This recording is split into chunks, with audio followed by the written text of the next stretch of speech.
नमस्कार। एक मस्त खरवंशी जानवर कितना बड़ा बावली गांठ होता है, इसका पूरा अनुमान आज आपको हो जाएगा यदि आप दुग्गी मुखी मौलाना बारीक बकरी छोद द्वारा दिए गए आसमानी कोठा नंबर 72/786 के आसमानी दल्ले के प्रजनन तथा पशु नियोजन सिद्धांत के विषय में इस व्याख्यान को पूरा अंत तक सुनेंगे। नीच मस्त खरवंशी जानवरों के महाबावली गांठ होने का साक्षात प्रमाण प्रस्तुत करती इस रिपोर्ट का यदि मैं विश्लेषण करने लगूंगा तो आपके समय की ही हानि होगी, क्योंकि एक मनुष्य के लिए मस्त खरवंशी जानवरों की प्रजनन प्रक्रिया पर प्रकाश डालती हास्य और मनोरंजन से भरी रिपोर्ट का विश्लेषण करने की कोई आवश्यकता नहीं है।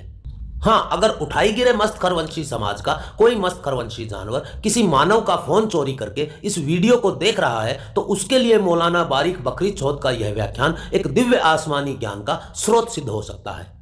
1400 वर्ष पूर्व सड़ियल रेगिस्तानी झोपड़े से ही खंडित लाठी के साथ उगले गए नीच मूर्त महाजाहिल लुच्चुद्दीन 786 मस्तकर रहमत दल्ले वाले ने बाल्यकाल से ही उस कालखंड में मध्य एशिया के रेगिस्तान में पाए जाने वाले बकरी, गधी, कुत्ती, मुर्गी और ऊंटनी जैसे सभी जीवों के शरीरों के विभिन्न छिद्रों में अपनी खंडित लाठी डालकर यह संकेत दे दिया था कि एक दिन वह विश्व के सबसे बड़े लटसिद्ध पशु की उपाधि पाएगा। आज 1400 वर्ष उपरांत मस्त खर के लठादेशों पर चलने वाला दुग्गी मुखी मौलाना बारीक बकरी चौथ मस्त खरवादी घरेलू खुदाई, प्रजनन, दुग्गी संवर्धन, पशु नियोजन तथा मादा पिलूरियों के लठ रखाव संबंधी हर उस आसमानी नियम पर प्रकाश डालेगा जिन नियमों का तलवार के बल पर दास बनाकर मस्त खर ने 1400 वर्ष पूर्व कुछ कायर और लुच्ची प्रवृत्ति के मनुष्यों को विकृत जानवर बनाने का अभियान प्रारंभ किया था। और 1400 वर्षों से निरंतर चल रहे इस घोर प्रजनन के फलस्वरूप आज संपूर्ण पृथ्वी पर स्थान स्थान पर झुंड बनाकर पड़े मस्त खरवंशी जानवर पूरी मानव सभ्यता के लिए पशु प्रदूषण का विषय बने हुए हैं। मैं अभी इंटरव्यू लूंगा, चमन जाऊंगा, मेरा दोस्त है, 30 बच्चे, सिर्फ 3 बीवियों से, 1 बीवी से, तो इतना भी इतने लिबरल भी नहीं है भाई हम। एक बीवी से 30 बच्चे, इतने ब्रॉड माइंडेड भी नहीं है भाई, वो मेंढक के बच्चे थोड़ी हैं। 3 बीवियों से 30 बच्चे। तो मैं जाऊंगा, अभी चमन जाने लगा था लेकिन मौसम बहुत ख़राब हो गया था, उसका इंटरव्यू लूंगा। हुआ क्या है कि मैं आपको वाक़या सुनाता हूँ। मैं जामे तो रशीद में 2006 या 7 की बात है पढ़ा रहा था, तो मुझे किसी ने बताया कि वो साथ में एक तालिब इल्म है, वो लोग 24 बहन भाई हैं। मैंने कहा यार, जो फैमिली प्लानिंग वालों के मंसूबे हमने वो सुनी हुई थी उनकी कि बच्चे ज़्यादा होते हैं तो खाने को नहीं मिलता, एक्चुअली ये होता है, तो टोपी ड्रामा जो भी चला रहे होते हैं ना। तो मैंने कहा बुला के लाओ, पूरा पला पलाया 2 दांत का लाल सुर्ख टमाटर। मैंने कहा यार तुम तो खुराक की ज़्यादती तो लग रही है, कमी तो कहीं भी नज़र नहीं आ रही। मैं उनके घर गया, सोराब गोट में रहते थे वो, उनके घर गया, उनके वालिद साहब से मिला। मैंने देखा ट्राली में घर का राशन आ रहा है, ट्रालियाँ की ट्रालियाँ आ रही है। ये बच्चा मेरा पोता, इसकी गांव धोने के लिए पानी नहीं है, चड्डियों से कपड़ों से मैं पोंछती हूँ। अल्लाह खिला रहा है यार। तो तलबा ने मुझे कहा ये तो 24 है, एक है 30 वाला, वो चमन का था। उसको बुलाया तो वो इससे भी बड़ा कद भी, हालांकि 17 साल 18 साल उसकी उम्र थी, ये हाइट और ये लंबा चौड़ा। 30 भाई बहनें, 15 बेटे 15 बेटियां, समझ रहे हो। मैंने कहा यार तुम्हारे वालिद साहब तो बहुत गरीब आदमी होंगे। उन्होंने कहा मेरे वालिद साहब ही गांव के सबसे अमीर आदमी है। ये बच्चा मेरा पोता, इसकी गांव धोने के लिए पानी नहीं है, चड्डियों से कपड़ों से मैं पोंछती हूँ।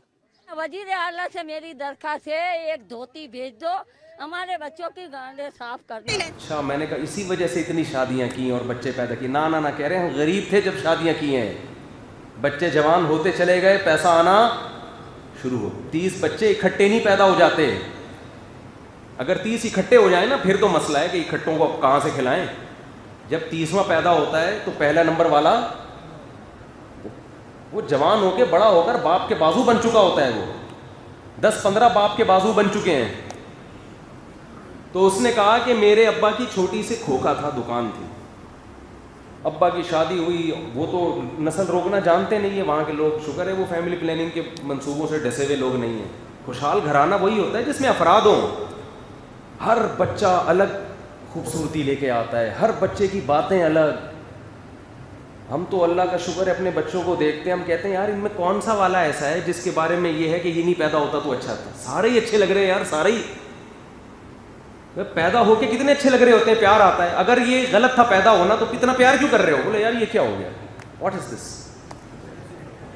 ये तो गलत हो गया। गलत नहीं हो गया भाई, बहुत अच्छा हो गया। तभी तो चिमटा रही है, माँ भी चिमटा रही है, बाप भी चिमटा रहा है, उसको खिलौने दिला रहे हैं, उससे बातें कर रहे हैं, जबान निकाल निकाल के आंखें बड़ी कर करके उसको हंसाने की कोशिश कर रहे हैं। ये इंटरटेनमेंट है। मैं कहता हूं जो ये कहता है ना माँ बाप बच्चों को पालते हैं, झूठ बोलता है। मेरा दावा है बच्चे माँ बाप को पालते हैं। बच्चे तो खुद ही पल रहे होते हैं, वो माँ बाप को पालने का जरिया, एंटरटेनमेंट का जरिया। आपको बच्चे बोझ इसलिए लग रहे होते हैं कि आप दूसरों के बच्चों को देख रहे होते हो। दूसरों के बच्चे कभी भी अच्छे नहीं लगते। दूसरों की लोगों को सिर्फ बीवी अच्छी लगती है। रिपोर्ट है ये, हर एक की बात नहीं कर रहा जो बयान सुन रहे हैं उनके अलावा की। अपनी कितनी खूबसूरत हो, मर्द के बारे में मशहूर है, बीवी हमेशा दूसरे की शौक से देखेगा। वो घर की मुर्गी दाल बराबर वाला हिसाब। मुसलमानों के बच्चे तो और प्यारे होते हैं। कैसे प्यारे तरीके से नमाज पढ़ रहे होते हैं। आप यूं सलाम फेरते हो, पहले उल्टा फेर रहे होते हैं। ऐसे ही होता है ना, उधर फिर रहे, फिर माँ नमाज पढ़ती है, बच्चियाँ आके माँ की पीठ पे बैठ जाती हैं आके, बाप नमाज। हमें तो नमाज बच्चों के साथ पढ़ने में ज़्यादा मज़ा आता है। तो वो 30 माशाल्लाह, जल्दी से बात को समेट के ख़त्म कर रहा हूँ, 30। तो मैंने जब उसको बुलाया, मैंने कहा ये तो ठिठरा हुआ होगा, इसके हिस्से में तो 2 निवाले। हाँ, उनके अब्बा की छोटा सा खोखा था। बच्चे पैदा होते गए, जैसे जैसे जवान होते गए हैं, बाप के साथ बिजनेस में, जो बेटे थे वो बाप के साथ बिजनेस में, 15 लड़के 15 लड़कियां बाप के साथ बिजनेस में हाथ बटाते गए।